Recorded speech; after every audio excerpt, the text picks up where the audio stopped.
Hello and welcome. Thank you for coming out for Thursday night music. The musicians we have here tonight really are here by popular demand. Raise your hand if you're familiar with Dwight Beckmeyer. Yeah, a lot of people from the University Unitarian Church get to hear Dave on a regular basis. Dwight, forgive me. So Dwight is here with Holly Eckert, and they're going to play for us some classical, semi-classical, and popular music from the 1910s to the 1940s. Let's give them a warm welcome.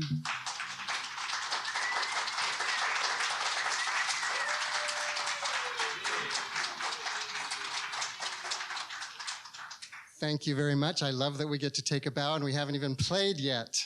I'm Dwight, and this is Holly. We're thrilled to be here. We're very grateful to be asked to be here by all those lovely friends that just raised their hands. Thank you. And we're pretty excited about this program. It is unique, as you see, going through the decades from the early 20th century and giving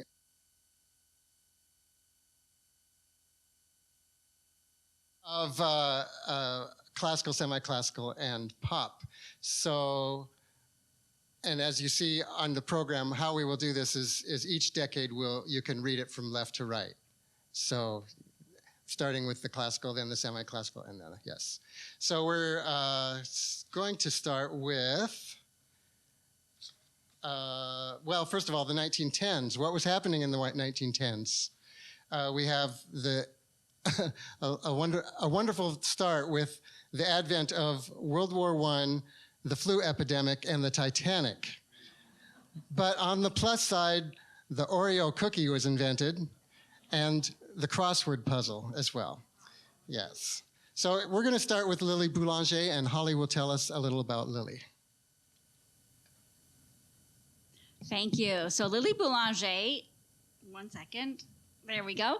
Lily Boulanger was a child prodigy. She was born into a musical family. Well, her mother was a Russian princess, but her father was a teacher at the Paris Conservatory. Her grandparents were musicians, and it was discovered by the time she was 2 years old that she had perfect pitch. So I don't know if that's a child prodigy, is that a toddler prodigy, baby prodigy, something like that.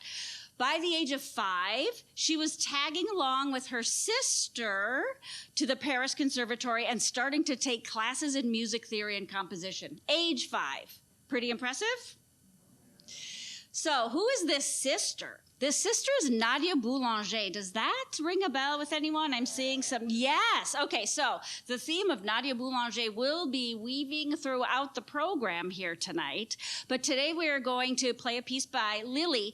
So she was a child prodigy, and she was also very sick. So she had pneumonia when she was very small and never had robust health for her whole life. She did, however, write amazing music in her short life, 24 years. And she won the Prix de Rome when she was 19. She was the first woman ever to win this. And what this meant is that she got to study and compose, all expenses paid, in Rome for multiple years, although unfortunately, due to her poor health, she could not complete that. And then there was this thing called a war, and she and her sister Nadia teamed up to send relief to the soldiers in the form of food, in the form of letters, and collecting letters from their families. This very much weakened her, and the piece that we're going to play is about a spring morning. And you might think that's going to be la, la, la, la, la. And you might think also that this being composed 2 months before she died in very ill health would make it a very soft, perhaps solemn piece. But buckle your seatbelts, it's going to knock your socks off. Before that, I'll also set up our next two pieces. So then following the Boulanger will be Bela Bartok, one of 20th century's greatest composers. He was also a collector of folk music, and he collected songs throughout Transylvania, Romania, Hungary, Bulgaria. He began what is now probably called ethnomusicology. He pretty much started that study. When I was in Hungary on a choir tour, I actually heard some of the themes that we are playing by street violinists. So that's probably the same way that Bartók collected them. Let's see. He called these the Romanian folk dances. Well, originally they were the Hungarian folk dances, but the borders changed, so he changed the name to Romanian. So that's how that goes. Then what are we doing after that? Scott Joplin. Meanwhile, in America, Scott Joplin is writing ragtimes. Of course, his number one hit was The Maple Leaf, and also The Entertainer was quite popular. When I say number one hit, his sales were, of course, sheet music, not records, but it was a big seller.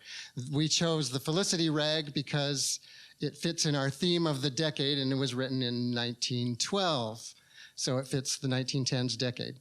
Although later I read that it was probably written 10 years earlier and published anyway, but we won't worry about that. So here is our selection of 1910.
Can you see out there the bow was self-destructing?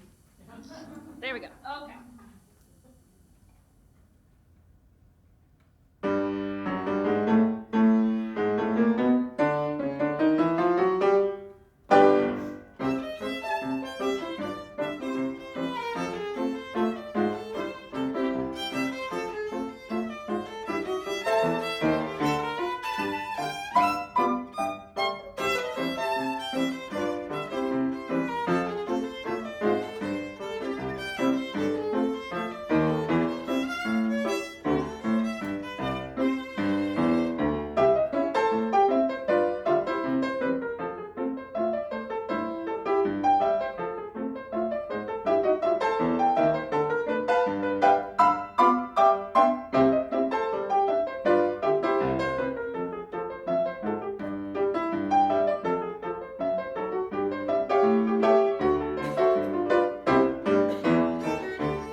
The 1920s. So this is the Roaring Twenties. We have the stock market boom, jazz, the women's vote, speakeasies. It's all good, right? What could go wrong? We chose 3 pieces by Jewish immigrants. Actually, 2 Jewish immigrants, but 2 pieces by Gershwin, so if that makes sense. First is Ernest Bloch. Are you going to say something about Ernest Bloch? Okay, here's Holly, all about Ernest Bloch. Ernest Bloch was Swiss, born to Jewish parents. He had a very cosmopolitan life, lived in many places in Europe. He did come then to the United States. He was in New York. He taught at the Mannes School of Music. Then he was the first director of the Cleveland Institute of Music, where I studied for 2 years as an undergrad. He wanted to get out of there for a reason I don't know. But then he ended up in the Bay Area. He taught at the Berklee School of Music. And then finally he was done with academia and he went to Agate Beach, Oregon. Who's familiar with Agate Beach, Oregon? Yes? And it's near Newburgh. Yes, that's right. I was going to say Newport by mistake, so thank you for correcting me in advance. So if you go to Newburgh, Oregon, you're driving along the highway, and then all of a sudden you're going to see this huge monument to Ernest Bloch, the Swiss-born composer, because that's where he lived his final years and died there. So the piece that we're going to play is extremely special in two ways. One way is that it is a piece for violin and piano. Ernest Bloch was another child prodigy, played the violin since age 5. The violin was his first instrument, so very dear to his heart.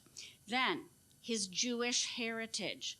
The piece we're playing is one movement from his Baal Shem suite. Baal Shem was the founder of Jewish mysticism. He was a mystic, a healer, a teacher, and this was all very personal to Ernest Bloch. The movement that we decided to play is the middle movement. It's called Nigun.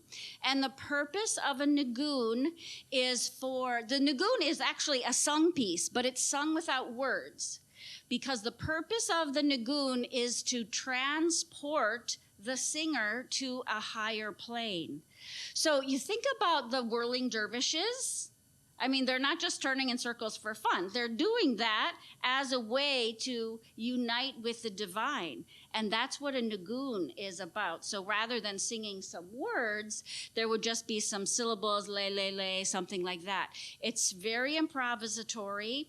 There is a wide range of emotion, and the purpose of which is to achieve spiritual ecstasy. And following that, we will do two pieces by Gershwin. Gershwin, of course, is recognized on the concert stage, but it was also doing popular songs in Broadway. So we are representing both of those. He strived to be accepted in the classical concert genre and he came to Nadia Boulanger, remember that name, for lessons because he wanted to, assimilate more of the European harmonies. Nadia refused teaching him because she recognized his talent and encouraged him just to be Gershwin, not just, but to be Gershwin fully himself, and he needed no polluting from other elements. So maybe Nadia saved Gershwin as Gershwin for us.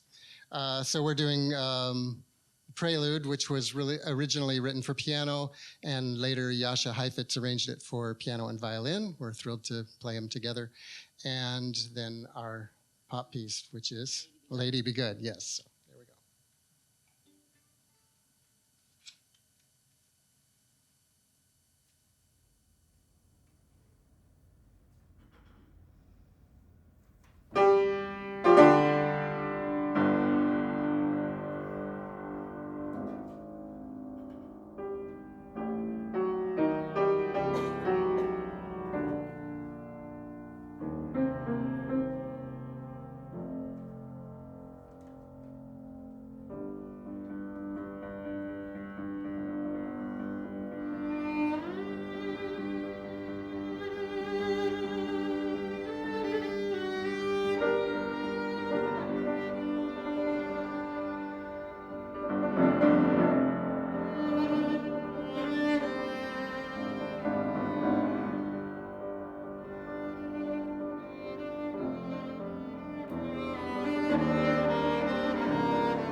broken. Oh, by the way, did you see this? You know what it's for? Page turner, yes. So you're playing an instrument. It's hard to turn the pages. They got these newfangled things. I have a pedal under my piano as well. I'm turning my own page, thank you. They are amazing. They come with their own stresses too. If you hit the wrong side of the pedal, it goes back instead of forward. You hit it twice and then but it is still pretty remarkable. I used to pay my wife to turn pages. She's expensive. So we have reached the 30s now. I'm afraid I don't have very optimistic news about the 30s. So we have, what? Okay, it's your fault. My mother was born in the 30s too. She was born in 1931. She just had her 93rd birthday last week, yes. Anyway, we've arrived where now we are in some of our life experiences. Yes. The Great Depression, the rise of Hitler, and World War II. How was that? On the plus side, I mean, I'm stretching here, but we did have Jesse Owens winning 4 gold medals in the 1936 Olympics. Hitler was hoping to demonstrate the superiority of the Aryan race, but along came Jesse Owens. And then also we had the boys in the boat, right? Yeah, exactly. So, fantastic. I'm going to play a piece by Hindemith. Paul Hindemith was a composer during the Hitler era. He was sometimes critiqued by Goebbels as a degenerate, and he was once described by Goebbels as an atonal noisemaker. And I would like to know what that is in German. I bet it. Okay, Hindemith was in fact not atonal. He did use all 12 tones, as did, the 12-tone composers, but he had he was very distinctly in the tonal system, arrives at a major chord at the end. As much dissonance as he might have, he had a whole system of gradated dissonances, and he always ended his chords in a nice, happy major chord, such as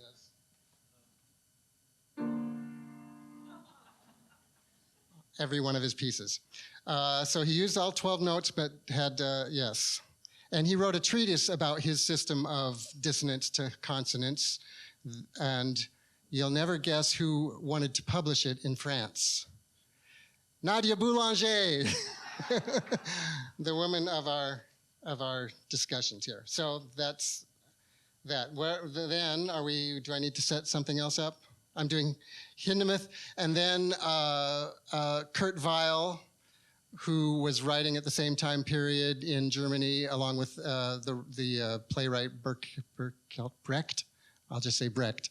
And interestingly, Hindemith and Brecht and Weill also had a collaboration on a drama project. Not sure if it came to completion. They had differences of perhaps Hindemith wanted to end on a major chord or something. But anyway, the connections are always amazing with this kind of thing. What else do we need to know? Then we do, yes, then we're in America celebrating the Depression, actually celebrating all the workers who've made America great and their contributions despite not getting much remuneration due to the Depression. And you guys are all aware of that song. So here we go in the 30s.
the shark has pretty teeth, dear, and he shows them pearly white. Just a jackknife has McKeith, dear, and he keeps it out of sight. When the shark bites with his teeth, dear, scarlet billows start to spread. Fancy gloves, though, wears McKeith, dear, so there's not a trace of red from a tugboat by the river. A cement bags dropping down. The cement's just for the weight, dear. I bet you Mackie's back in town. On the sidewalk Sunday morning lies a body oozing life. Someone sneaking round the corner. Is that someone? Mac the knife. Louis Miller disappeared, dear, after drawing out his cash. And McKeith spends like a sailor. Did our boy do something rash? Suki Tawdry, Jenny Diver, Polly Peachum, Lucy Brown. Oh, the line forms on the right, dear. Now that Mackie's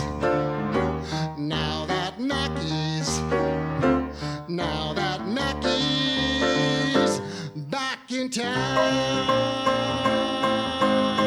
Look out, old Mackie's back.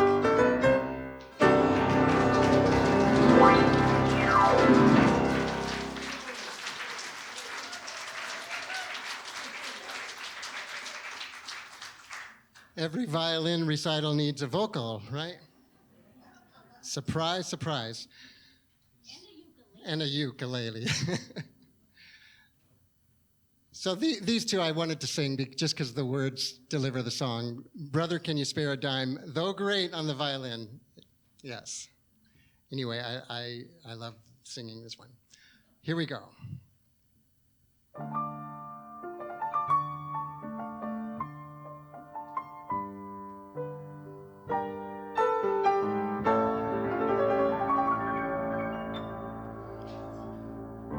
They used to tell me I was building a dream, and so I followed the mob.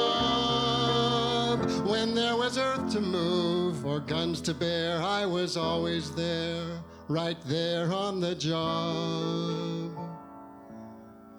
They used to tell me I was building a dream with peace and glory ahead. Why should I be standing in line, just waiting for bread? Once I built a railroad, made it run, made it race against time. Once I built a railroad, now it's done. Brother, can you spare a dime? Once I built a tower to the sun, brick and rivet and lime.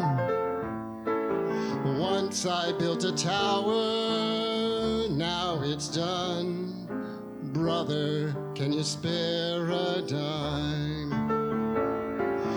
Once in khaki suits, gee, we look swell, full of that Yankee doodly-dum. 500,000 boots went slogging through hell. I was the kid on the drum. Say, don't you remember they called me Al? It was Al all the time. Say, don't you remember? I'm your pal. Brother, can you spare a dime?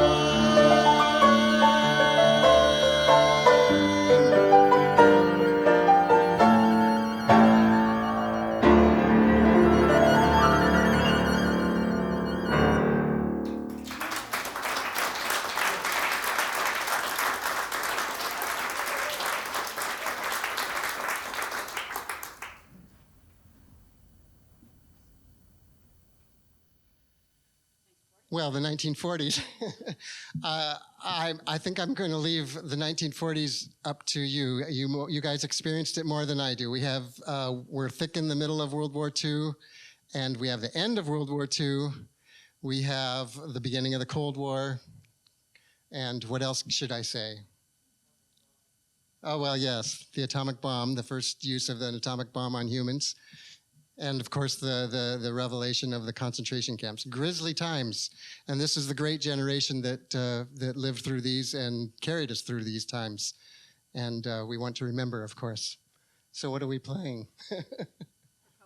Prokofiev. Here we go. And my mother was born in the 40s. Okay, Prokofiev, Russian composer. Guess what? Another child prodigy. So he wrote his first opera at age 9. And he's what we could call a neoclassical composer. So that might kind of make sense, but let me make it even a little bit more real. A classical composer would be someone like Mozart, who uses regular old major chords like an F major chord, going to a C major chord, going to an F major chord. And it was a little more complex than that, but that's the basic idea. So a neoclassical composer like Prokofiev had those same ideas, but he just put a little bit of twist in it. So he started writing this neoclassical style when he was 5 years old in the Lydian mode. I'm going to show you what that sounds like. So first of all, Dwight is going to play an F major scale. So this is like Mozart type of scale. Sounds familiar, yes? Okay, now he's going to play the Lydian scale. He's going to play the major scale. Same thing. I'm going to play the Lydian scale, and I'm sure you're going to tell where there's a little bit of a crunch, a little bit slower.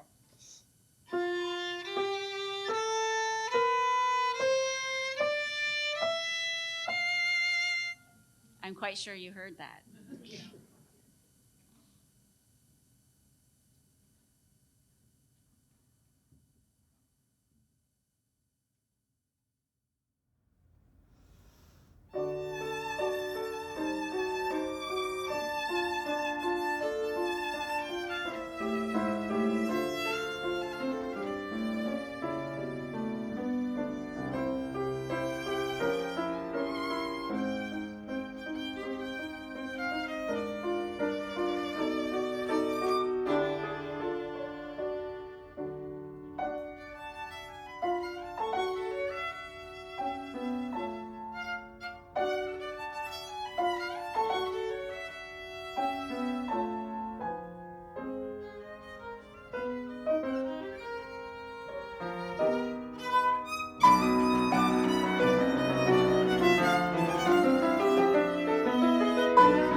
So we forgot to tell you about the other two pieces from the 40s. So in the 40s, you've got a little bit of everything, right? You've got this neoclassical thing going on. You've got people writing music that basically sound like this. And then you've got composers like Aaron Copland. Guess, by the way, who Aaron Copland studied composition with? Nadia Boulanger, yes. Let me just tell you one thing about Nadia Boulanger, is that she was a performer as well and a composer. And then when her sister Lily died, she just couldn't do it anymore. She lost her compositional, she lost her performance, her ability to perform, and just really wanted to be a teacher. And we're much the better for it. So anyway, Aaron Copland, this is going to be just sounding like, you know, when was this written? Was this written in 1940 something? Was it written in 1840 something, 1740 something? It like kind of all sounds the same. And then we're going to end with Straighten Up and Fly Right.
I was trained to give free music, so one more.